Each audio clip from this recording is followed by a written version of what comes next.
Soyez bénis. Cette vidéo n'est pas pour tout le monde. Et j'invite tout le monde à la regarder, bien sûr. Mais si tu n'as pas la conviction que c'est pour toi, prie. Si tu as des doutes, et demande à Dieu. Et si tu ne sens pas comme si tu veux avoir, ne la regarde pas. C'est un partage. Mais je vais des choses ici qui vont choquer beaucoup de gens.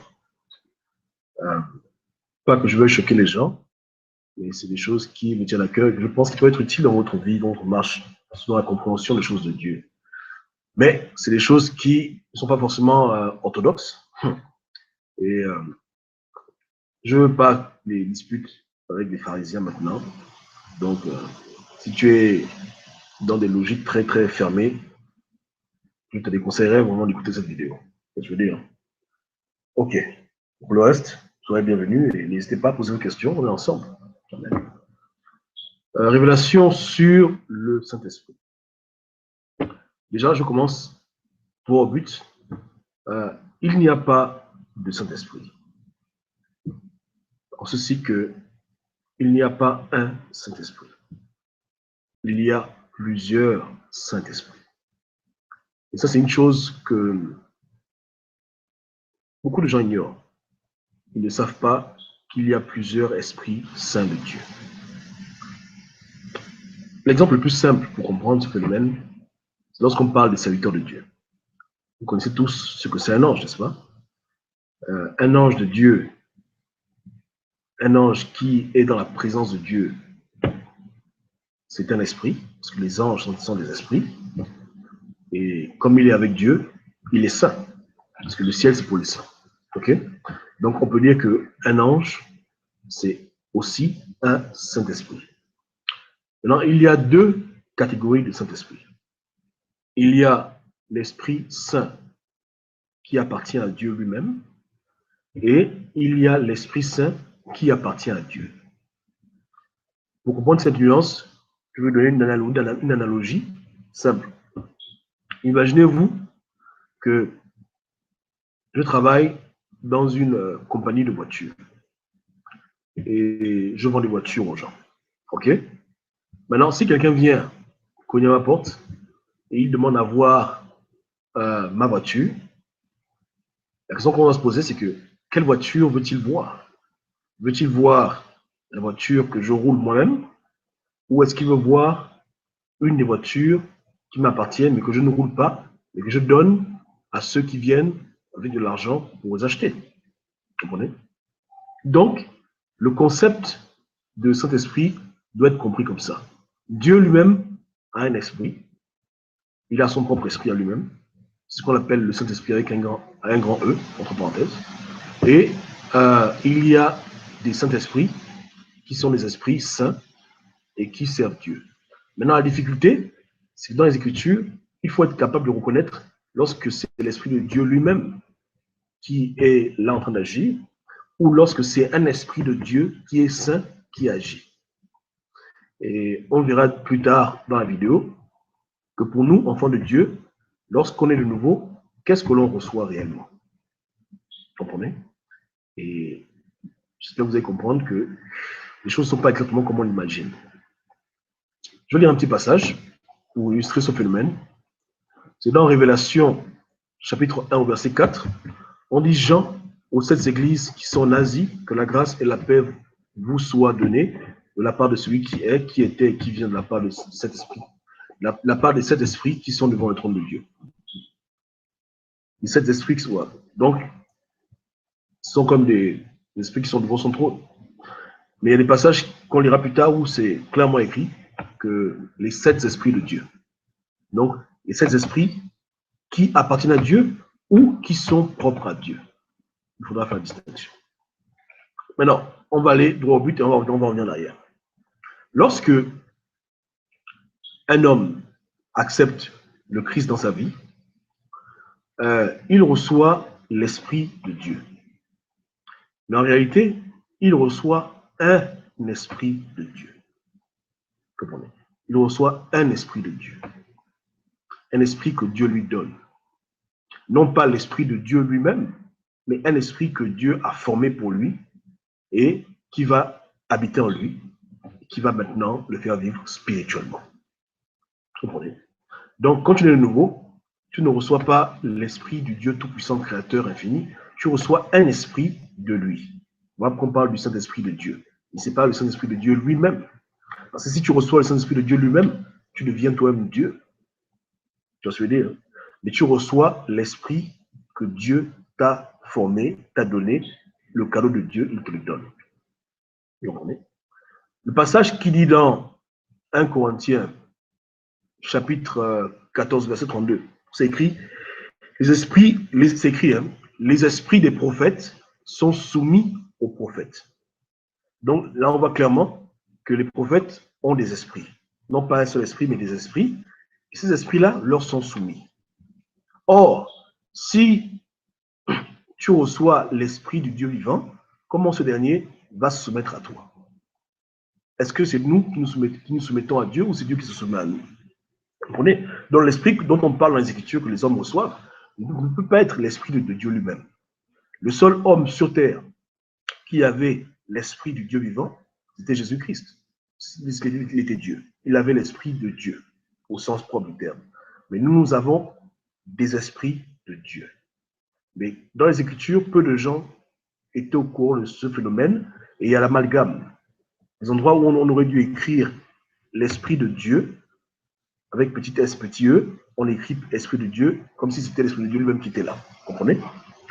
Et dans l'Ancien Testament, la distinction est plus facile à comprendre. Parce que vous allez avoir des exemples clairs qui vont vraiment illustrer ce que je dis maintenant. Donc, allons au commencement. Commencement, lisons. On dit que au commencement, Dieu créa les cieux et la terre. La terre était informe et vide, et il y avait des ténèbres à la surface de l'abîme, et l'Esprit de Dieu se mouvait au-dessus des eaux. Donc ici, on parle de l'Esprit de Dieu lui-même. C'est-à-dire que, comme si moi, comme je suis là, j'ai un corps, une âme, un esprit, mon propre esprit, l'Esprit de Dieu lui-même qui se mouvait au-dessus des eaux. Vous comprenez? L'Esprit de Dieu vivant. Le souffle de vie, Dieu lui-même, son esprit. OK? Parce qu'il faut comprendre que Dieu a un corps céleste, il a aussi un esprit. Et ça, on le verra plus tard. Voilà pourquoi lorsque les prophètes avaient des visions de Dieu, ils ne voyaient pas juste une fumée, ils voyaient réellement une silhouette, comme un homme assis sur un trône, etc. De même que lorsque les anges viennent sur terre en mission, ils revêtissent un corps céleste, mais ce sont des esprits. Mais avec leur corps céleste, ils peuvent toucher, ils peuvent même manger, ils peuvent faire tout. Comme les anges qui sont venus voir Abraham. Vous vous rappelez lorsqu'Abraham était là et que des anges sont venus le voir et ils mangeaient avec lui. Voilà. Donc, ils avaient des corps célestes, ils n'avaient pas des corps comme nous. Et c'est un peu le corps que Jésus, on a vu lorsque Jésus est revenu à la vie. Il avait maintenant un corps céleste. Mais un corps céleste qui lui permet de pouvoir agir dans le monde physique, bien qu'il soit un esprit. Vous comprenez? Donc, Dieu lui-même, le créateur de toutes choses, même il a un corps céleste, mais il a aussi un esprit. Et c'est son esprit qui est en train de se mouver au-dessus des eaux quand la Bible commence. Vous comprenez? Maintenant, on va voir autre chose. On va voir. Une seconde, je prends le petit passage là.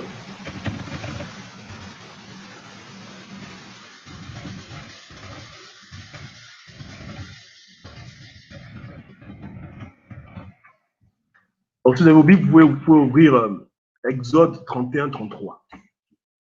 Dans Exode 31-33, n'importe quelle version. Donc, pour ce qui vient d'arriver maintenant, dans cette vidéo, je démontre simplement qu'il n'y a pas un Esprit Saint, il y en a plusieurs. Et par manque de connaissances, dans les Écritures, souvent des gens confondent les deux. Ils confondent l'Esprit de Dieu lui-même et l'Esprit qui appartient à Dieu. Je veux dire, hein? Par exemple, si j'ai une banque de sang, on me demande, mais Gobam, c'est ton sang? Oui, le sang m'appartient, mais j'ai aussi le sang qui coule dans mes propres veines, qui est aussi mon sang. Donc souvent, quand on dit mot, on ne sait pas de quoi on parle. On parle. Soit c'est quelque chose qui t'appartient à toi, ou quelque chose qui t'est propre. Tu vois ce que je veux dire, hein? Donc Dieu a des esprits qui sont à son service, qui sont des esprits saints, mais Dieu aussi il a son propre esprit en lui-même, qui est son esprit propre. Mais dans la Bible, les deux agissent, et souvent on appelle Esprit Saint tout, alors qu'en fait, il y a une distinction, il faut arriver à la reconnaître, à la comprendre. C'est pour discerner ce que l'homme reçoit. Et pourquoi c'est important de comprendre ces choses. On regarde dans la vidéo. La vidéo, elle va durer, hein, que vous soyez prêts. Dans Exode 31, 3, je lis rapidement, ça dit, c'est Dieu qui parle, hein. Je l'ai rempli de l'esprit de Dieu, de sagesse, d'intelligence et de savoir pour toutes sortes d'ouvrages. Donc là, en fait, Dieu parle à Moïse et il dit qu'il a remis un homme de la sagesse, de la connaissance pour faire des œuvres. Parce qu'à l'époque, dans le désert, il fallait faire des armes, il fallait faire des épées. Et pour mieux comprendre le passage, il faut même tout lire une bonne fois. Il faut lire tout le chapitre 31. Je ne vais pas lire tout maintenant, mais vous pouvez lire à la maison, vous verrez. L'Éternel parla à Moïse et dit, sache que j'ai choisi Betsalel, fils d'Uri, fils d'Ur, de la tribu de Juda. Je l'ai rempli de l'esprit de Dieu, de sagesse, d'intelligence et de savoir pour toutes sortes d'ouvrages. Je l'ai rendu capable de faire des inventions, de travailler l'or, l'argent et l'argent, de graver les pierres à enchâsser, de travailler le bois et d'exécuter toutes sortes d'ouvrages. Vous comprenez? Donc, voici un homme à qui Dieu a remis un esprit qui lui donne la capacité de pouvoir travailler les métaux, de sculpter les choses. Vous comprenez, hein? Maintenant, Moïse, qui parle à Dieu, avait lui aussi reçu l'esprit de Dieu, mais pas le même esprit de Dieu que Betsalel. Vous comprenez? C'est ça qu'il faut, c'est là où le mystère réside. C'est-à-dire qu'il y a plusieurs esprits. Dieu a à sa disponibilité plusieurs Saint-Esprits. Et ils ne sont pas tous les mêmes. Dans lui-même, il a son propre Esprit Saint, mais il donne aux hommes différents esprits selon les besoins, selon la demande. En l'occurrence, si Moïse avait lui reçu l'Esprit de Dieu d'être un leader ou de faire des miracles, Belaël, lui, il a reçu l'Esprit de Dieu de sagesse, de sculpter les arbres, de sculpter, de faire les métaux. Vous voyez, dire, hein? Donc, récapitulons. Quand on dit Esprit de Dieu, ça ne veut pas toujours dire Esprit de Dieu qui est propre à Dieu. Par exemple, là, j'ai mon t-shirt. Quand tu dis la chemise de Gobam, c'est ma chemise. Tu vois ce que je veux dire, hein? Mais je n'ai pas une seule chemise. J'en ai plusieurs. J'en ai une que je porte, mais supposons que je vendais les habits. Si tu rentres dans mon magasin, tout ce que tu vois comme chemise m'appartient. Mais je ne porte pas tout. Je porte une seule, celle-là. Tu vois ce que je veux dire, hein? Donc, quand tu rentres dans le royaume de Dieu, il y a l'Esprit de Dieu, qui est l'Esprit de Dieu lui-même, et il y a les esprits de Dieu, qui sont saints aussi. On les appelle aussi les Saint-Esprits. Parce que ce sont les esprits de Dieu qui sont saints et qui travaillent pour Dieu. Maintenant, la différence fondamentale entre l'Esprit de Dieu lui-même et ses esprits à lui, c'est que l'Esprit de Dieu n'a pas de commencement, n'a pas de fin, puisqu'il appartient à Dieu. Vous comprenez? Mais les esprits qui sont à son service, ce sont ces créatures qu'il a créées, ce sont les esprits qu'il a créés pour des buts spécifiques. Donc, l'esprit qui est rentré dans le corps de Belaël, c'est un esprit qui avait cette connaissance des métaux, etc. Et l'esprit qui est dans Moïse, c'est un esprit de Dieu aussi. Mais comme tout appartient à Dieu, on dit esprit de Dieu dans un terme général, mais en fait, dans les détails, c'est pas pareil. Vous voyez, hein? C'est un peu comme on peut dire, par exemple, qu'on est tous des hommes, mais on n'est pas tous pareils. Moi, je suis noir, toi, tu es voilà, foncé, l'autre là-bas, il est clair de peau. Mais on est tous des hommes. On est tous des enfants de Dieu, mais il y a des distinctions. Et au niveau de l'Esprit de Dieu, c'est pareil. Maintenant, pour comprendre cela, alors on va lire un passage de Jésus-Christ, où Jésus s'exclame. Luc, chapitre 9, versets 50 à 55. Vous pouvez lire même tout le chapitre, pas de problème. Ok. Je vais lire à partir du verset 54.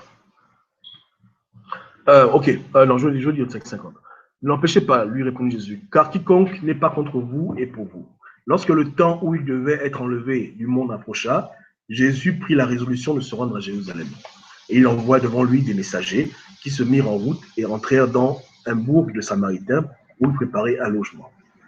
Mais on ne le reçut pas parce qu'il se dirigeait sur Jérusalem. Les disciples Jacques et Jean, voyant cela, dirent, Seigneur, veux-tu que nous commandions que le feu descende du ciel et les consume? Jésus se tourna vers eux et les réprimanda, disant, vous ne savez pas de quel esprit vous êtes animés. Donc, les apôtres, Jacques et Jean, ont voulu faire comme le prophète Élie. Lorsque Élie était sur la montagne et que les soldats sont venus le chercher, il leur a dit que si je suis un homme de Dieu, que le feu descende de vous et vous consume. Donc les apôtres avaient conscience que si Jésus est réellement le Messie, ils peuvent opérer de la même manière que Élie opérait en commandant la foudre du ciel pour tuer les ennemis. Vous comprenez? Or, dans la mission que Jésus était venu faire sur terre, il n'avait pas amené avec lui des esprits de guerre ou des esprits de, comment on appelle ça, de contre-attaque.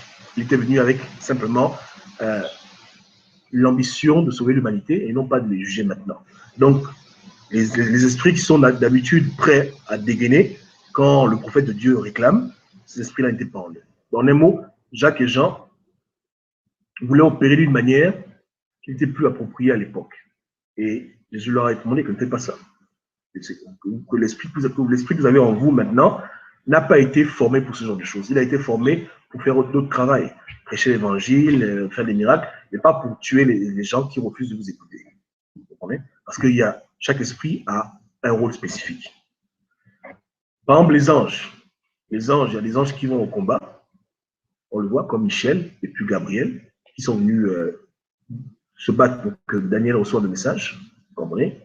Il y a aussi des anges qui ont d'autres tâches, hein, qui ont d'autres fonctions, qui peut être, par exemple, amener les prières au ciel, je ne sais pas.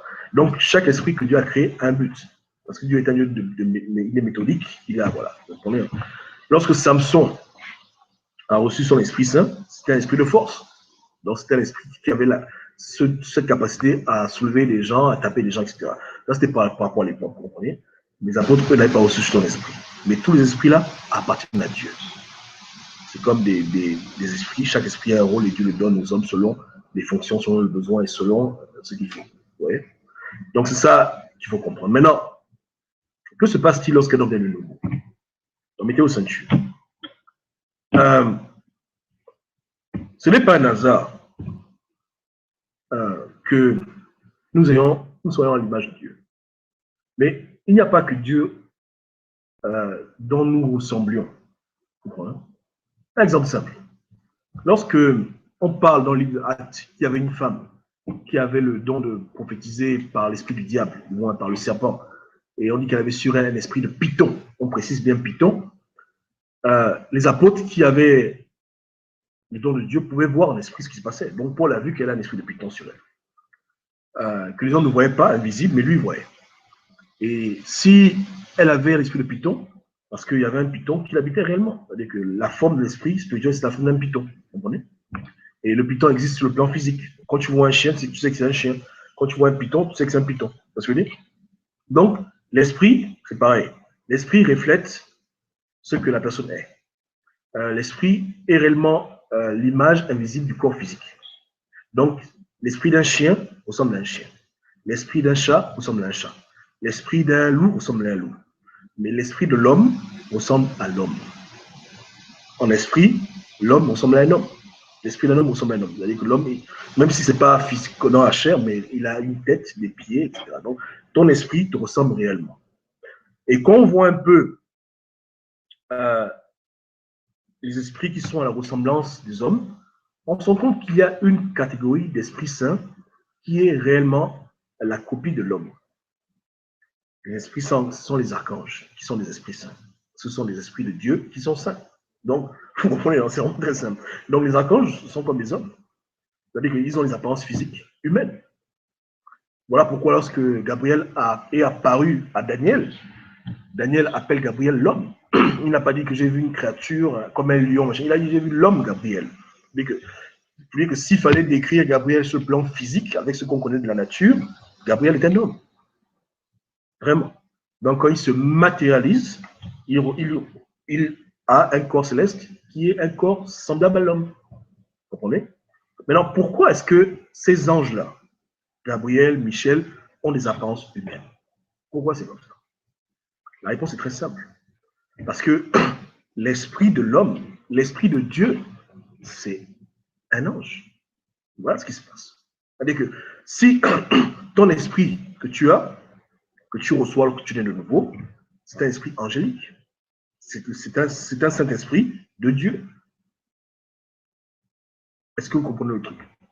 C'est ça le mystère simplement. Que l'esprit de l'homme qui reçoit, c'est un esprit de Dieu, un esprit angélique. Il y a beaucoup de formes, beaucoup d'anges. Il y a les chérubins, il y a les séraphins.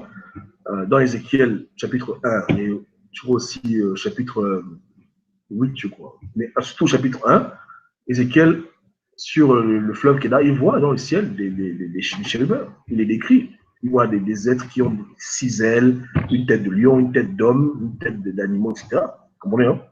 Voilà. Donc ça, c'est une catégorie d'esprit de Dieu, l'Esprit Saint, mais il y a aussi des esprits de Dieu qui sont 100% comme les hommes. Quand tu le vois, tu penses que c'est un homme. Et voilà pourquoi Paul avait dit lui-même que soyez hospitaliers, parce que parmi vous, beaucoup ont hébergé des anges sans se rendre compte. Et si tu héberges un ange sans te rendre compte, parce que quand l'ange vient dans le monde physique, il revêtit l'apparence qu'il a céleste, c'est-à-dire l'apparence d'un homme.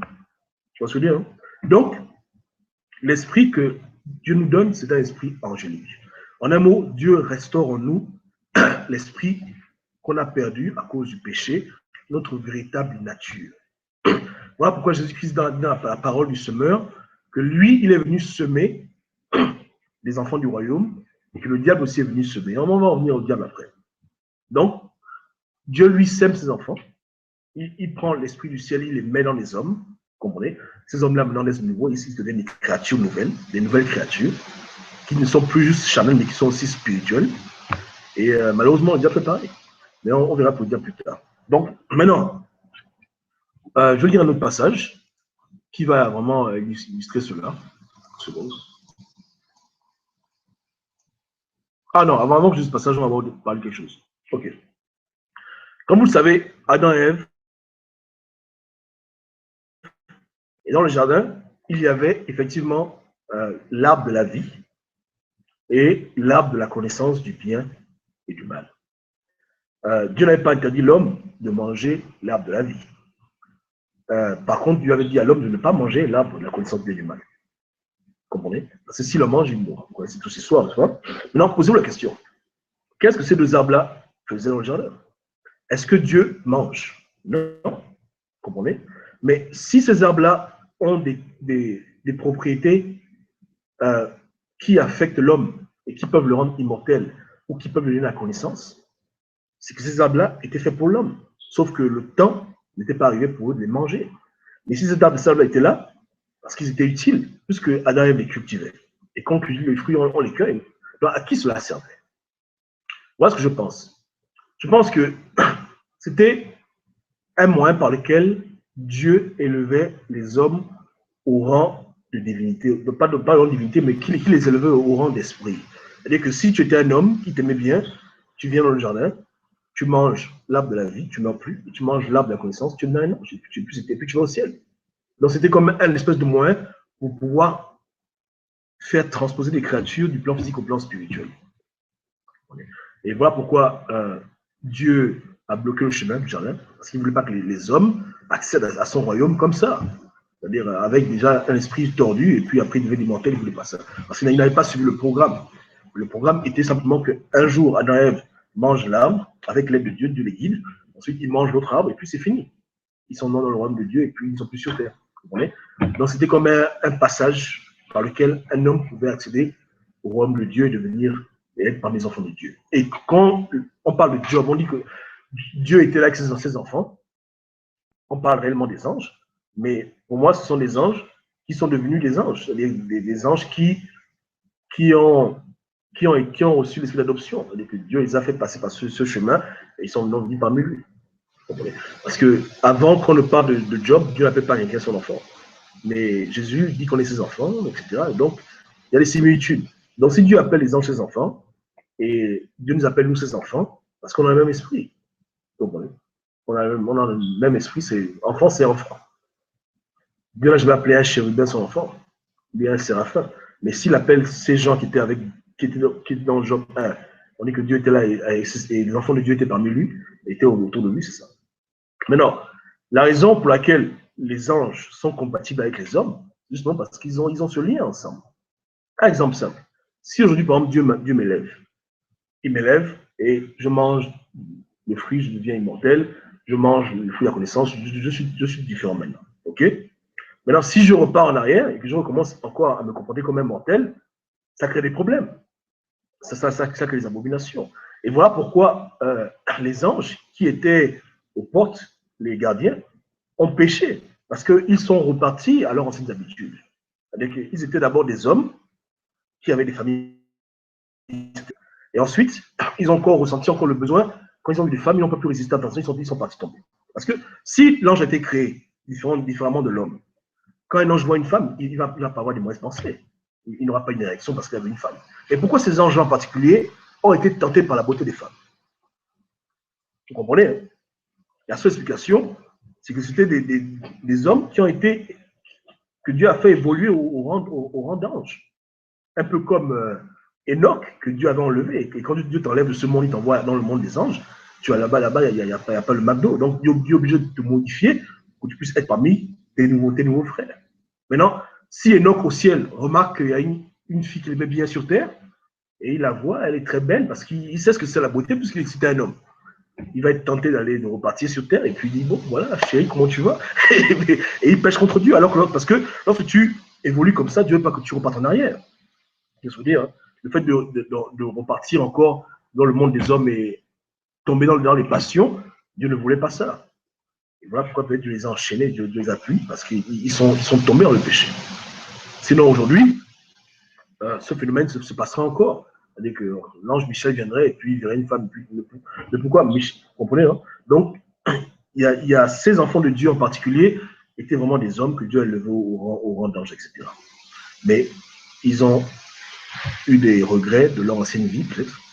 Et ils ont vu des femmes et les souvenirs passés les ont travaillé la tête et puis ils sont repartis sur terre. Et puis ils ont eu des femmes, voilà, vous voyez ce que je veux dire. Donc, c'est un peu comme un drogué qui arrête la drogue. Il est bien, il ne fume plus, il ne boit plus, il est tranquille. Voilà, et maintenant, un jour, il passe et il voit dans un magazine la drogue, il voit dans une fenêtre, il voit la drogue. Là, il est tenté et il repart fumer. Et s'il fume, s'il refume, parce qu'avant, il fumait déjà. Vous voyez ce que je veux dire? Donc, si quelqu'un n'a jamais connu l'amour d'une femme, pourquoi il va être tenté par une femme? Comprenez? Si quelqu'un n'a jamais eu dans sa vie une copine, il est chaste, il ne va pas tenté par une femme.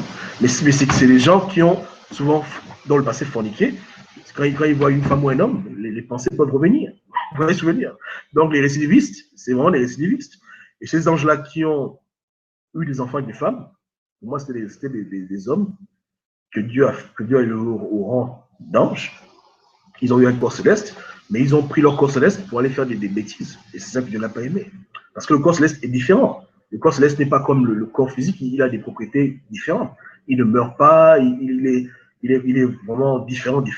Donc, quand ce corps-là se mélange à un corps physique, ça peut créer des créatures bizarres. Et ça fait des géants, etc. Ouais. Donc, voilà ce que je pense. Dieu avait un programme sur terre pour faire des hommes, ses enfants au ciel, mais le programme a été mélangé lorsque Adam et Ève ont fait n'importe quoi. Et certains enfants de Dieu qui étaient déjà sur rang ont eu des regrets sur leur vie, ils sont repartis sur terre, ils ont eu des femmes, et puis Dieu n'a pas aimé. Ouais. Que les émotions passées sont revenues. Donc, voilà un peu ce qui se passe. Donc, pour revenir au passage que je voulais lire, avant de lire, je vais voir s'il y a des questions déjà, avant que j'aille plus loin. C'est bon.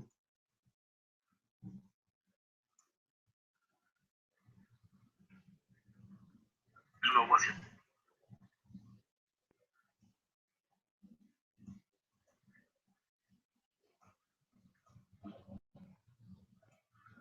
Ok, pas de question. Bon, pour récapituler, dans les Écritures, quand on dit Esprit de Dieu, il faut comprendre qu'il y a beaucoup d'Esprit de Dieu.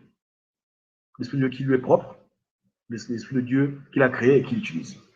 Et c'est pas écrit dans la Bible que là, bon, là, c'est l'Esprit de Dieu, là, c'est pas l'Esprit de Dieu. Il faut discerner pour comprendre. Vous comprenez? Parce que souvent, les musulmans souvent me disent que Jésus, en se baptisant, a reçu de Dieu l'Esprit de Dieu qui est venu sur lui comme une colombe. Donc, pour eux, Jésus n'avait pas l'Esprit de Dieu lorsque il est né. Ce qui n'est pas vrai. Parce que si Jean-Baptiste était rempli du Saint-Esprit depuis sa naissance, Jésus, c'est pareil. Même pire. Mais Jésus avait l'esprit du Père, l'esprit de Dieu créateur. Donc c'est Dieu tout-puissant qui est rentré dans un corps. Vous comprenez? C'est l'esprit propre de Dieu. L'esprit qui se mouvait au-dessus des eaux dans la Genèse. C'est cet esprit-là qui était en Christ, dans son véritable esprit à lui-même. Vous comprenez? Maintenant, lorsqu'il s'est fait baptiser, quel esprit qui est tombé, qui est venu sur lui comme une colombe? L'esprit de Dieu. Mais maintenant, je ne pense pas que c'était l'esprit de Dieu avec un grand E. C'était un esprit de Dieu qui est peut-être venu le fortifier, je ne sais pas. Ouais. Mais il est né avec l'esprit de Dieu déjà en lui. Donc, il ne peut pas recevoir ce qu'il a déjà. Ouais. Maintenant, des gens diront que c'est juste une métaphore ou bien une image. Bon, il y a beaucoup de manières d'interpréter cela, mais tu ne reçois pas ce que tu as déjà. Tu reçois ce que tu n'as pas. Ouais. Donc, pour récapituler, c'est un peu ça. Maintenant, au niveau de l'élection, au niveau de toutes ces choses-là, j'ai la conviction que tout ce qu'on fait sur Terre n'est que la continuité de choses qui se sont passées avant que l'on existe. Dieu avait dit à Jérémie que Jérémie, avant que tu ne naisses, je te connaissais. Et je pense que Dieu faisait référence à l'avant-vie, c'est-à-dire avant qu'on ne naisse. Avant que Jérémie ne naisse, Jérémie était au ciel. Son esprit était avec Dieu. Il était sûrement un ange de Dieu. Et Dieu l'a envoyé sur terre pour prophétiser, etc., etc. Et Dieu lui a rappelé que quand je te connais, je sais comment tu es. Parce qu'avant que tu ne sois sur terre, je te connaissais. Vous comprenez? Donc, il y a ce concept d'avant-vie qui est important. Maintenant, lorsqu'on parle d'élection, je pense que c'est seulement la continuité. Comme vous le savez, au ciel, il y a eu une guerre. Il y a le diable, Satan, qui a fait sa rébellion et qui a entraîné sur terre, du moins hors du ciel, un tiers des anges de Dieu. Maintenant, ça veut dire qu'il y a des anges qui sont rebellés contre Dieu, qui lui ont été rebelles. Et il y a des anges de Dieu qui sont restés fidèles à Dieu. Je pense que réellement, lorsque on va en guerre et que le général lui-même va au front, forcément, ses adjoints vont le suivre. Donc, si Dieu lui-même s'est fait chair, combien de fois ces anges, ces bras droits ne vont pas se faire chair? Je veux dire. Et même lorsqu'on parle des apôtres et de leur sélection, à part Judas, hein, je pense que tous étaient déjà ces apôtres au ciel, avant qu'ils sur terre ils choisissent. Donc, sur terre, ça a été que la répercussion de leur arrangement déjà au ciel. Et lorsqu'on voit les 24 vieillards, il y a des théories qui disent qu'il y avait 12 apôtres et puis 12 patriarches de l'Ancien Testament. Ouais. Mais ce sont des esprits qui étaient déjà avec Dieu, mais qui sont venus sur terre travailler avec lui. Ouais. Si tu vas en mission et tu as ta secrétaire, là où tu vas, elle va avec toi. Soit avant toi, soit après toi. Mais si le chef même s'est fait chair, combien de fois ses serviteurs se feront chair aussi. Donc, ceux qui ont été avec Dieu depuis le ciel, sur terre, ils continuent dans cette continuité. Ils continuent à aimer Dieu, à lutter pour le royaume de Dieu. Et ceux qui se sont rebellés contre Dieu, lorsqu'ils s'incarnent, pour moi, ils continuent à faire les désordres.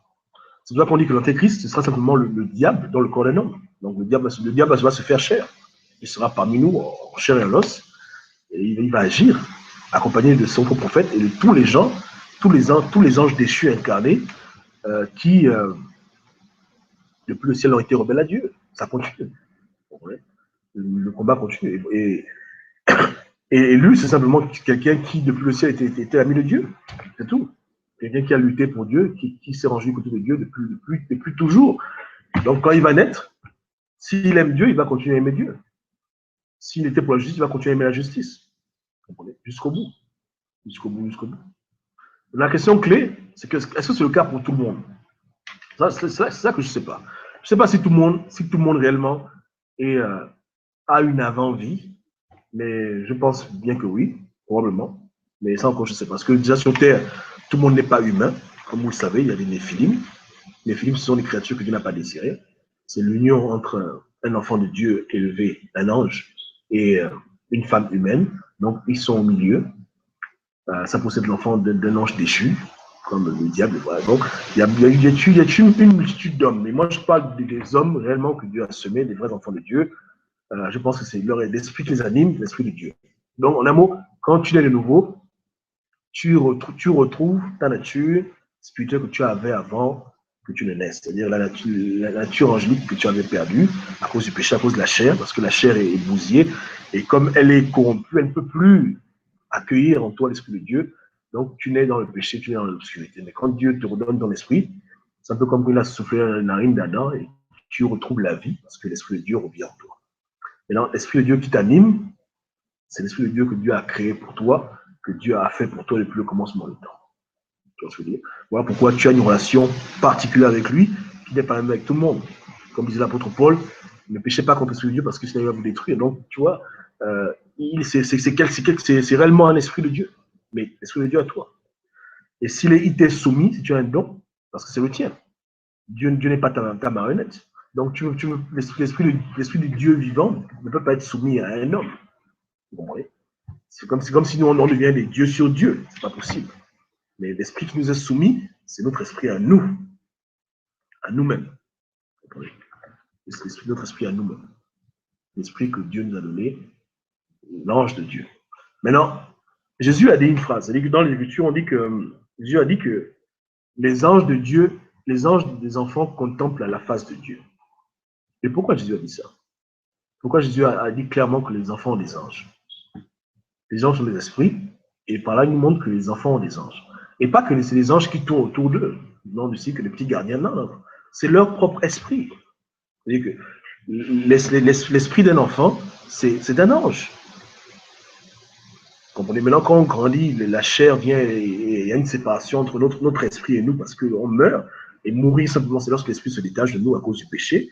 Mais l'esprit d'un enfant, c'est un ange.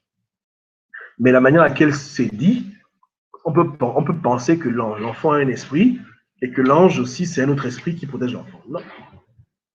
Alors, rappelez-vous, lorsque Pierre était en prison et que les gens priaient pour qu'il sorte de prison, un ange est parti le délivrer, ok? Mais lorsque Pierre est venu cogner à la porte, quelqu'un a vu, il a dit, ah, quelqu'un cogne à la porte, c'est qui cogne à la porte?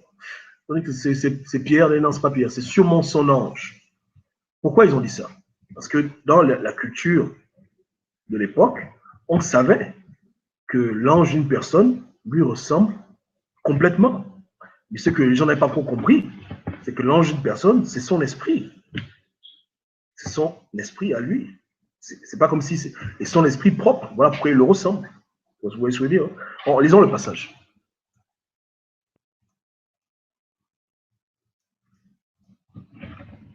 Dans Actes des Apôtres, je vais un peu lire.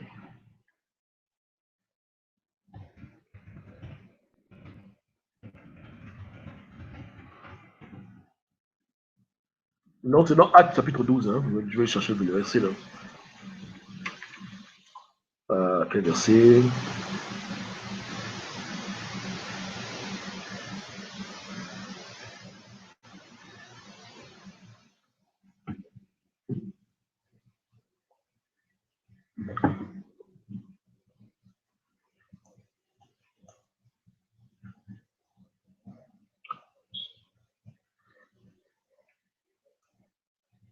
Ok, lisons à partir du verset 13. Actes chapitre 12, à partir du verset 13. Donc, Pierre est en prison. Dieu l'a dit, écoute, sors de la prison. Les lois des hommes, on s'en fout.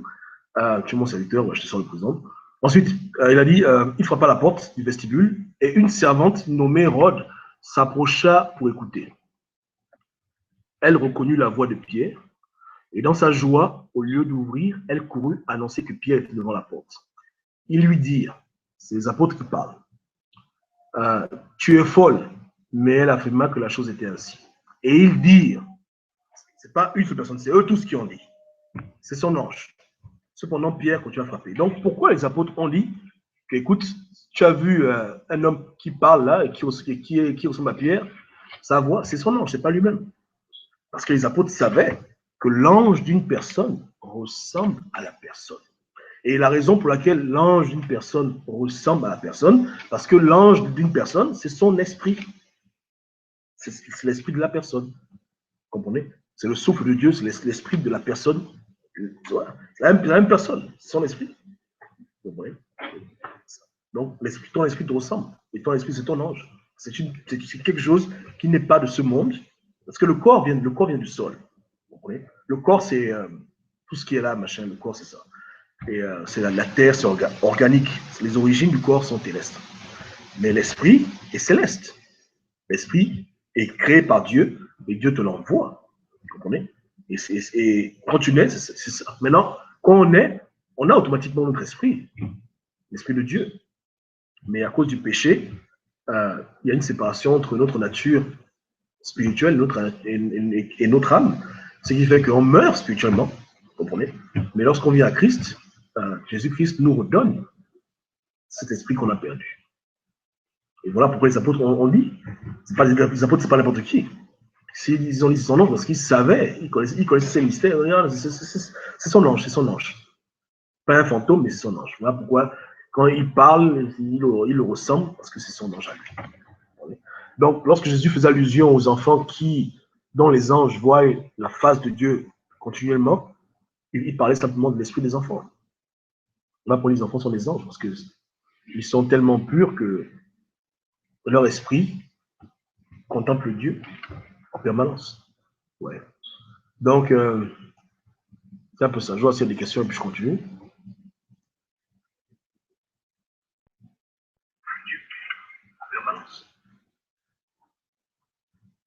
Il faut écrire sur le chat, n'ayez pas peur, c'est tranquille, on partage. Parce que je vois qu'il n'y a pas de commentaires.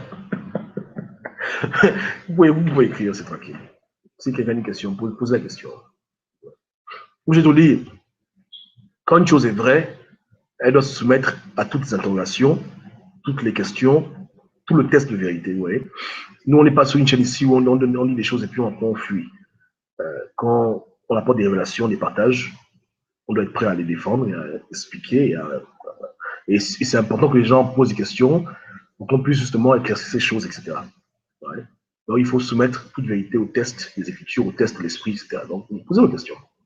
Posez vos questions par rapport à ce que j'ai dit, il n'y a pas de problème. Puis sur le chat, n'est pas de problème, on est ensemble. Je vois s'il y a encore des questions maintenant.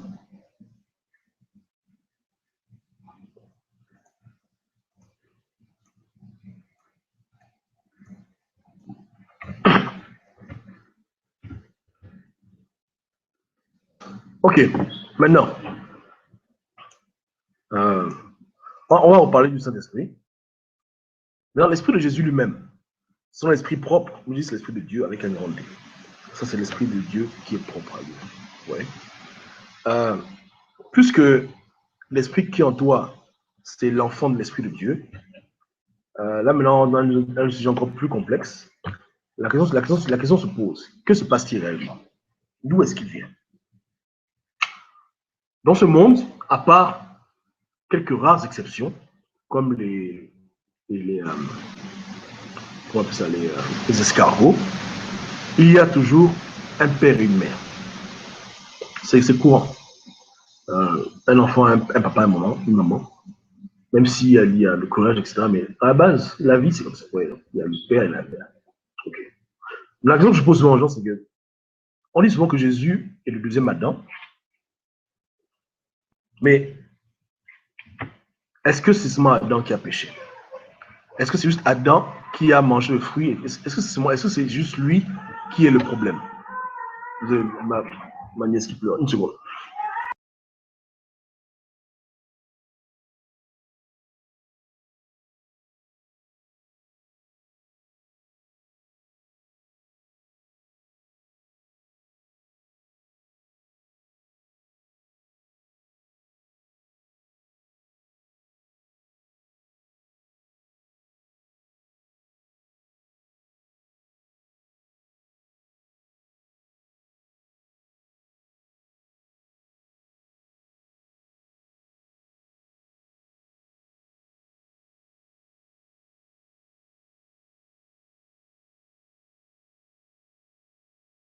Désolé.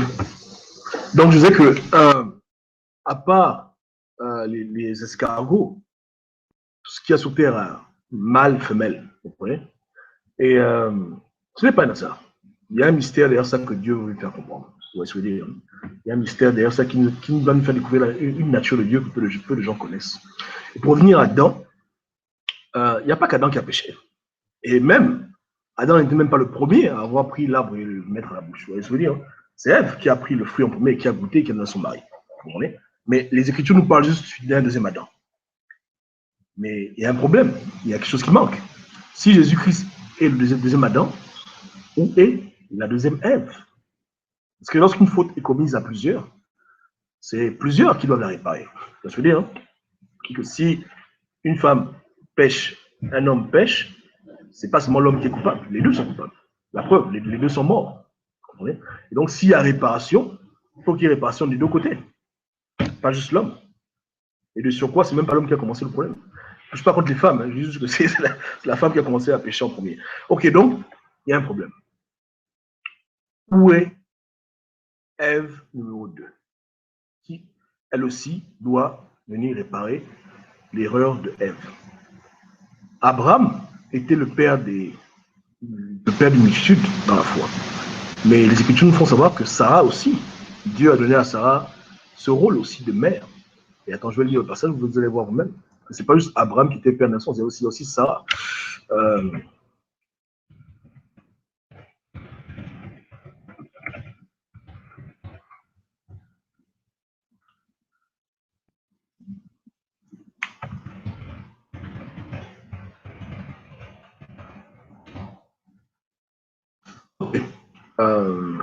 C'est Genèse 17, je crois.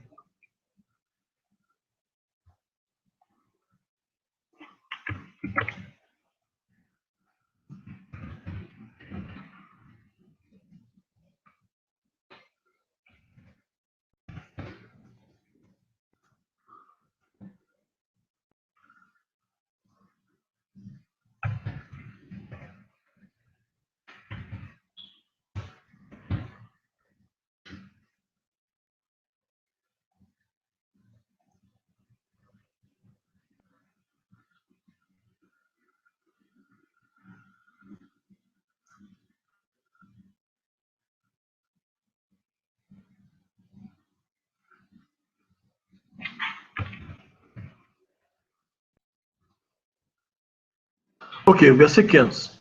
On sait tous généralement que Dieu a rebaptisé Abraham Abraham. Amen.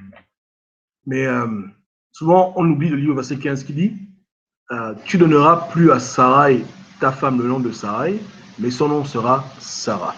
Je la bénirai et je te donnerai d'elle un fils, je la bénirai et elle deviendra des nations. Des rois de peuples sortiront d'elle. Est-ce que vous voyez le truc? Et ça, souvent, les gens passent à côté de ça, ils ne voient pas, ils voient juste Abraham, père de la foi, mais on oublie souvent Sarah, mère des nations. Ok? Et Dieu est comme ça. Et que c'est un couple. Donc Dieu bénit les deux ont un rôle important. Ok? Dieu avait Adam et Ève, et les deux avaient un rôle important. Les deux ont péché, le monde est foutu, etc. Mais dans la réparation, si l'homme doit jouer un rôle, la femme aussi doit jouer un rôle. Maintenant, où est Ève? C'est la question qu'on se pose. Maintenant, Ève, la deuxième Ève existe, mais elle n'est pas comme les gens imaginent. Revenons au commencement. Au commencement, c'est écrit que Dieu créa l'homme et la femme. Il les forma selon sa ressemblance. C'est dans Genèse 3, 6, je crois. Je dis. Comme là, c'est un sujet un peu délicat, même si on partage un peu de biblique.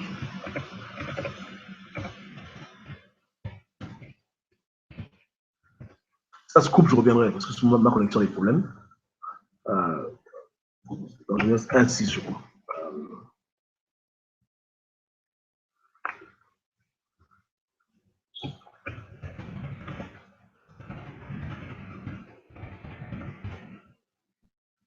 « 1, 27, ok. Donc, ouvrez votre Bible à Genèse 1, 26, 27. On va lire ça ensemble.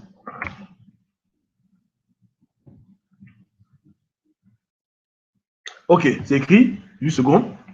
Dieu créa l'homme à son image. Il le créa à l'image de Dieu. Il créa l'homme et la femme. Donc, pour ceux qui ont vu mes vidéos dans le passé, vous savez très bien que ici, on considère Dieu non pas juste comme un homme avec une grosse barbe, mais c'est aussi quelqu'un qui a une nature féminine. Donc, Dieu, l'homme et la femme, les deux, pas juste l'homme, sont des reflets du divin. Donc, quand tu as un homme et tu as une femme, tu as l'image complète de ce que c'est réellement Dieu. Et l'homme est homme parce qu'il a des qualités que la femme n'a pas, et vice-versa. Ou du moins, certains attributs sont plus exprimés chez la femme que chez l'homme. C'est la même chose qui se passe au niveau de la physiologie. C'est bizarre de voir une femme qui a une barbe, mais avoir un homme qui a une barbe, c'est normal. Vous comprenez? C'est normal de voir un homme qui a une pomme d'Adam, une femme pomme d'Adam. Donc, l'homme, physiologiquement, est différent. La femme aussi est différente physiologiquement. Mais les deux, ensemble, leur reflet, c'est ça qui est réellement l'humanité. Si on doit définir c'est quoi l'humanité, l'humanité, c'est l'homme et la femme. Il n'y a pas autre chose après. Il n'y a pas un truc au milieu, ou bien c'est l'homme, masculin et féminin, et c'est ces deux ensemble qui forment l'humanité. Maintenant, Dieu nous fait savoir qu'il nous a créé à son image selon sa ressemblance. Pas juste image que non, il a eu un concept de Dieu, mais selon sa ressemblance. Homme et femme. Donc, Dieu, réellement, son image, c'est l'image de la femme, l'image de l'homme. OK? Maintenant, la femme, qu'est-ce qu'elle incarne? Dans les Écritures, la femme incarne tout ce qui est féminin. Et en hébreu, les mots féminins se terminent toujours par A. Rebecca, Sarah, le Ménorah, tous les mots qui finissent par A sont au féminin. Maintenant, il se passe que dans Genèse, lorsqu'on parle de l'Esprit de Dieu qui se mouve au-dessus des eaux, le terme qui est utilisé, c'est le terme Ruach Kadosh.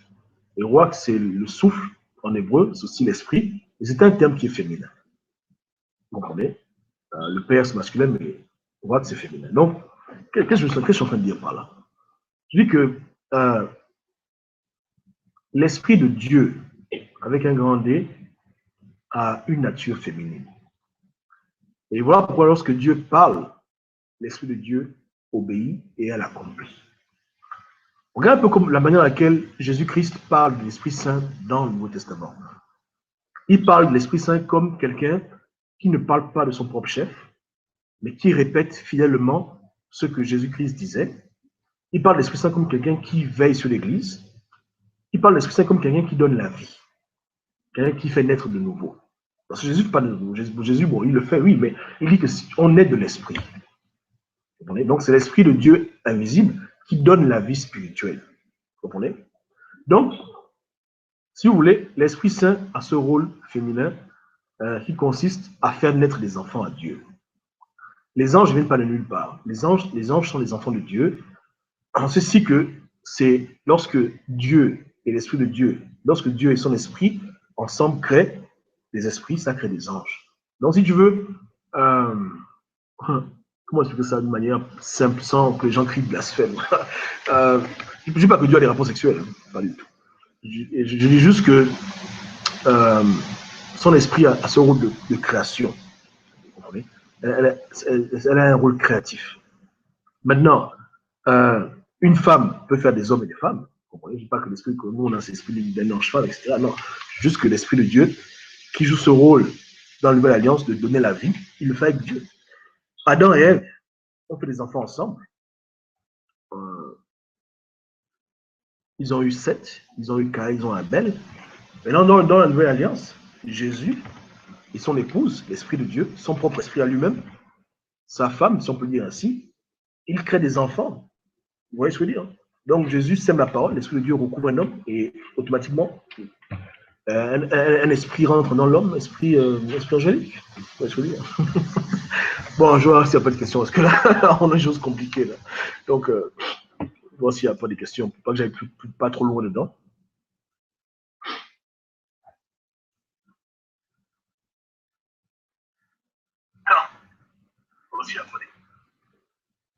Il n'y a toujours pas de questions. Ok, donc je disais que pour récapituler, les parallèles sont simples. Dieu a créé Adam et Ève. Adam et Ève, ils ont multiplié la terre. Jésus revient comme le deuxième Adam.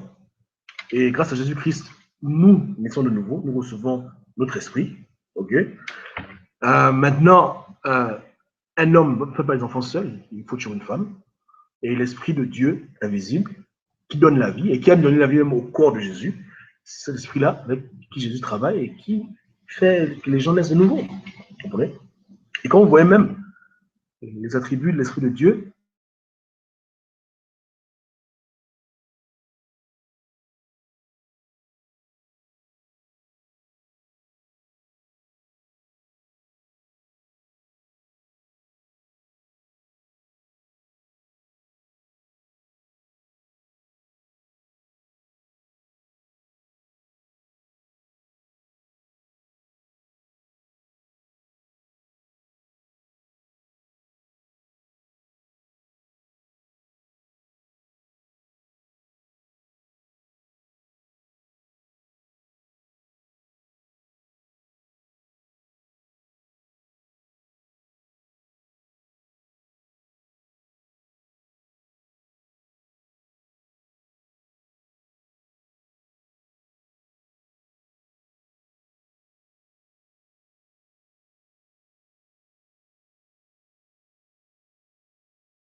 c'est pour ça que Jésus disait que vous ne serez pas seul, je vous enverrai le conforteur.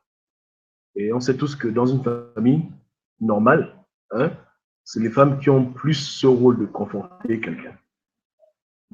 Conforter quelqu'un. Et comme c'est l'Esprit de Dieu, sa femme, son épouse, elle connaît son mari. Donc, elle sait ce qu'il aime, ce qu'il n'aime pas. Et elle sait comment prier pour le convaincre de Seigneur. Je vois pourquoi on dit souvent l'Esprit de Dieu prie à travers nos bouches, parce que c'est un couple, si vous voulez. Euh,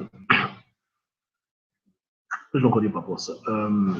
Donc, elle donne la vie. C'est pour ça que Jésus a dit aux gens que tout blasphème sera permis. Toute chose. Mais le blasphème contre son Esprit Saint, non. C'est-à-dire que tu peux insulter un homme, mais si tu insultes sa femme, il aura du mal à te pardonner. Parce que il la protège, et voilà. Donc c'est un peu ça. Maintenant, dans Zacharie 5, le verset 23, on parle d'anges à apparence féminine, pour ceux qui se posent des questions, parce qu'il n'y a pas que les hommes, il y a aussi les anges qui ont une apparence féminine. Quand on les voit, tu vois une femme. Si cet ange-là se matérialise, elle aura l'apparence d'une femme. Donc, les sexes sont représentés spirituellement par ces corps célestes. Et il y a cette relation étroite, ce mystère qu'il y a entre les archanges et les hommes. C'est ce que j'essaie aujourd'hui d'élucider. Montrer la relation étroite qu'il y a et pourquoi justement ces êtres étaient capables de faire des enfants avec des femmes. Parce qu'il y a ce rapport comme panier, ce rapport très très étroit. Vous comprenez? Et en parlant de l'ange de Pierre, etc., tous ces passages-là, quand on les analyse tous ensemble, on tombe sur cette conclusion simple que réellement, lorsqu'on est de nouveau, on reçoit l'Esprit de Dieu. Du moins, on reçoit un Esprit de Dieu qui peut-être a des dons, ou etc., etc. Maintenant, tous viennent du même Dieu, et peut-être voilà pourquoi beaucoup disent qu'il y a un seul esprit. Il y a un seul esprit, etc. Plusieurs dons, c'est vrai. Mais ça peut être aussi une mauvaise compréhension de ce qui est écrit. Peut-être ça a été mal traduit, je ne sais pas. Et dans tous les cas, depuis l'Ancien Testament jusqu'au Nouveau Testament, on voit réellement que Dieu ne remet pas aux hommes le même genre d'esprit. L'esprit qu'il a remis à Béléel dans l'Exode, pour faire les métaux, ce n'est pas l'esprit que Moïse avait, ce n'est pas l'esprit que Samson avait. Et tout ça, on appelle tout ça esprit de Dieu avec un grand D. Mais maintenant, on entend dans les détails pour voir en fait qu'il y a des différences entre l'esprit de Dieu et l'esprit de Dieu. Ouais. Donc, c'est un peu comme dans le job, on dit que les enfants de Dieu étaient tous réunis en lui, mais ces enfants de Dieu tous, mais je ne pense pas que tous se ressemblent, qu'ils aient le même visage. Vous voyez ce que je veux dire? On dit, voilà les enfants de Dieu, oui, mais il y a des boucles différentes. C'est comme nous, on est sur terre, on est enfants de Dieu, mais on ne se ressemble pas tous. Je suis enfant de Dieu, tu es enfant de Dieu, mais quand on n'est pas des jumeaux, tu vois ce que je veux dire? Okay. Et la preuve, si on profile, on se ressemble. Mais on est tous enfants de Dieu, mais on ne se ressemble pas tous. C'est pareil. Euh, les esprits de Dieu sont les esprits de Dieu, mais ils ne sont pas tous pareils. Ouais. Ils ont différentes fonctions, différents rôles, etc. C'est une multitude. Mais Dieu même a son propre esprit. Maintenant, pour venir à Dieu et l'Esprit Saint, c'est facile. Euh, lorsque Dieu a formé Ève, Dieu n'a pas créé Ève du néant. Et Dieu a voulu nous montrer la manière à laquelle la femme a été créée. Il a fait dormir l'homme, il a retiré la côte et il a formé la femme. Pour montrer que la femme vient de l'homme et l'homme, c'est la femme.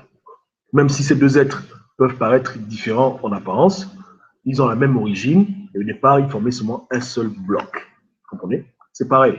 Quand on dit que Dieu, son Esprit Saint, c'est sa nature féminine, ça ne veut pas dire qu'il y a deux dieux, mais c'est comme Adam et Ève. C'est la même personne, mais qui peut s'extérioriser et se réintérioriser. Par exemple, là, tu vois, j'ai mon bras ici, mais si je le coupe et que je l'envoie à des kilomètres, euh, mon bras est là-bas, moi je suis là. Je veux dire, c'est mon bras, mais on n'est pas au même endroit. Mais s'il peut bouger seul, s'il peut être autonome, il aura une vie indépendante, il ira dans les bars, etc. Il va faire sa vie. Moi, je suis là à côté, mais c'est mon bras toujours, tu vois ce que je veux dire. Donc, c'est pareil. Donc, c'est pas comme si on peut dissocier les deux. C'est comme toi, ton corps, ton âme, c'est la même personne. Voilà. Donc, c'est un tout, quoi, tu vois ce que je veux dire. Voilà. Donc, c'est un peu ça. Donc, pour revenir encore à l'épouse, je pense que c'est à cause de ce mystère qu'on dit que l'Église, c'est l'épouse du Christ. Parce que l'Église est revêtue de l'Esprit de Dieu, l'Esprit de Dieu qui est réellement l'épouse du Christ. Et relisez les passages qui parlent de l'Esprit de Dieu dans le Nouveau Testament, vous verrez réellement que c'est vraiment une nature féminine. Hein. C'est-à-dire que lorsque tu as, par exemple, une épouse et que tu n'es pas là, elle prend ta place, elle te représente et elle reste fidèle à ce que toi tu as dit, à tes pensées, à ta façon de faire, etc. Un peu comme Céline Dion. Et voilà, son mari est décédé. Mais je suis sûr que dans la maison, elle va continuer à maintenir sa maison comme quand son mari vivait. Les mêmes instructions. La preuve, les funérailles même, j'aurais cru entendre que son mari aurait préparé les funérailles et il a demandé d'exécuter. Donc elle exécute souvent le plan de son mari. Non, c'est comme ça. Donc, je me suis dit. Donc, relisez bien ces passages en Dieu. Et même qu'on parle des fruits de l'esprit, c'est des qualités que le plus souvent, je dis bien le plus souvent, que les femmes ont naturellement. La douceur, la patience, etc. Bon, ça ne veut pas dire que les hommes ne sont pas patients, etc. Mais la nature d'une femme est reconnaissable de la nature d'un homme. Tu vois ce que je veux dire? Si un homme devient trop doux, on dirait qu'il est féminin, il a un problème. Mais une femme qui est douce, ce n'est jamais un problème. Ce n'est pas un problème. Une femme efféminée, c'est pas. Je vois ce que je veux dire, c'est pas un mal. Une femme efféminée, c'est une femme efféminée. C'est normal. Mais un homme efféminé, c'est pas normal. Donc, c'est quand on reconnaît nous-mêmes que les femmes ont des qualités de base que nous n'avons pas. Maintenant, l'Esprit de Dieu veut que tout le monde soit selon Galates 5. Et quand on lit bien, on voit que c'est vraiment le caractère féminin. Ouais. Donc, c'est un peu ça. Tu vois, c'est des questions, et si n'y a pas de questions, on va clôturer. La vidéo dure un peu et je sais que c'est beaucoup d'informations et beaucoup de choses, mais on peut pas être d'accord sur tout, mais au moins, il faut qu'on discute de ce genre de choses, il faut qu'on en parle. Un frère m'a parlé de ça, j'ai écouté la vidéo, je la fais maintenant. Donc, s'il n'y a pas de questions, on va récapituler rapidement et clôturer. Bonjour, Lydie, comment tu vas? Donc, si tu vas venir en résumé, hein, aujourd'hui, vous devez comprendre, par la grâce de Dieu, qu'il y a plusieurs esprits de Dieu. Et quand on dit l'esprit de Dieu, il faut arriver à discerner si c'est l'esprit de Dieu lui-même ou si c'est un esprit qui appartient à Dieu et qui est aussi son esprit à lui, mais qui n'est pas son esprit à lui propre. Vous voyez ce que je veux dire, hein? Donc, dans les Écritures, il y a ces deux phénomènes qui se passent. Dans l'esprit qui appartient à Dieu, mais qui n'est pas son esprit propre à lui-même, c'est par exemple les anges, les archanges, etc. C'est des esprits saints. Ils sont dans la présence de Dieu, ils sont saints, ce sont des esprits, même s'ils ont des corps célestes aussi. Ouais. Et deuxièmement, que l'esprit que nous recevons quand on est le nouveau, c'est une nature angélique, modelée selon le Christ, c'est-à-dire c'est réellement l'esprit que l'on perd à cause du péché qui revient en nous, qui regagne notre corps, et qui nous fait naître de nouveau, qui fait de nous de nouvelles créatures. Parce que là, maintenant, c'est scellé maintenant. Et l'Esprit Saint, qui est la deuxième Ève, qui donne la vie, qui fait naître de nouveau, qui protège les enfants pendant que le papa n'est pas là, donc pendant que Jésus est absent, en chair en os, qui guide les chrétiens, qui rappelle aux chrétiens ce que son mari avait dit, qui joue vraiment le rôle de la seconde Ève, qui est la mère d'une multitude de chrétiens, et qui vient en fait jouer le rôle de Ève dans la réparation du péché. Adam, c'est Jésus, et l'Esprit Saint, c'est la deuxième Ève, avec un grand E. Ouais. Et pour revenir encore au cas de Adam et Ève, que c'est pareil, c'est un peu comme ça avec Dieu. On a dit qu'il a créé l'homme à son image, sur sa ressemblance. Quand tu vois Jésus, c'est un homme, mais sa côte peut potentiellement être une femme, si tu veux voir ça comme ça. Et la génétique prouve cela aussi, parce que tous les hommes ont un chromosome féminin. Il n'y a pas un homme qui est YY, tous les hommes ont X. C'est pour ça qu'un homme et une femme peuvent avoir une fille, parce que l'homme donne à l'enfant sa partie féminine, son chromosome X. La femme, elle n'a que XX, elle donne le chromosome X. Et ça fait que l'enfant qui naît va être une femme parce qu'elle aura deux chromosomes X. Vous voyez ce que je veux dire, non? Voilà, donc la génétique prouve cela. Tous les hommes ont une partie féminine en eux. Qu'ils l'acceptent, qu'ils le refusent, c'est comme ça. Tu vois ce que je veux dire? C'est une réalité. Donc, ça confirme le récit de la Genèse, qui montre que la femme vient de l'homme, effectivement. L'homme avait XY, Dieu a pris X, il a doublé, il a fait une femme. Ouais. Mais à l'origine, c'est comme ça. Donc, tous les hommes ont une partie féminine en eux. Donc, ce que cela ne choque personne. Mais l'homme a été fait à l'image de Dieu. Donc, Dieu lui aussi, il a un côté féminin, un côté masculin. Je ne dis pas que Dieu a deux sexes, ou bien parce que beaucoup de gens extrapolent trop mes propos et ils vont vouloir créer des blasphèmes. Je n'ai pas dit ça. Je dis que la nature, le caractère. Ouais. Et dans les Écritures aussi, on voit les deux. Lorsque l'Esprit de Dieu lui-même se manifeste, c'est soit l'Esprit de Dieu masculin par la force, soit c'est l'Esprit de Dieu féminin par la douceur. Les deux ensemble travaillent ensemble et on le voit beaucoup dans l'Ancien Testament. Par exemple, quand Élie marche dans le désert et qu'il arrive, il voit le feu, après il arrive, il écoute une voix douce qui parle. Ça, c'est l'Esprit de Dieu. La voix douce qu'il a marché. Ouais. Donc, c'est comme ça. Et comme je disais, par rapport à la prière en langue, c'est l'Esprit de Dieu, tout simplement, qui prie à travers notre bouche, parce qu'elle connaît ce que Dieu veut entendre. Ouais, hein? Et c'est l'intimité, c'est comme ça. C'est chaud. Ok, bon, soyez bénis, on va clôturer. Merci encore à tous ceux qui m'ont écrit pour les condoléances, je vous remercie du fond du cœur. Prêchons l'évangile, au-delà de ce qu'on dit maintenant sur les anges.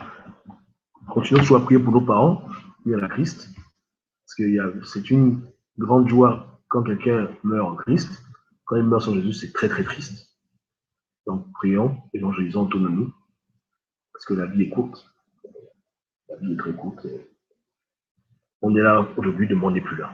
Donc, Jésus-Christ seulement, évangélisons. Merci tout le monde. Soyez bénis et discutons. C'est ouvert, c'est un partage. Donc, tu peux être abonné sur mon compte, ça peut que tu vas tout gober, tout ce que je dis. Tu vois ce que je veux dire? Ça, c'est mes propres théories, mes recherches, mes analyses, mes réflexions, mes prières. Donc, tranquille, on peut débattre dessus. Soyez bénis abondamment.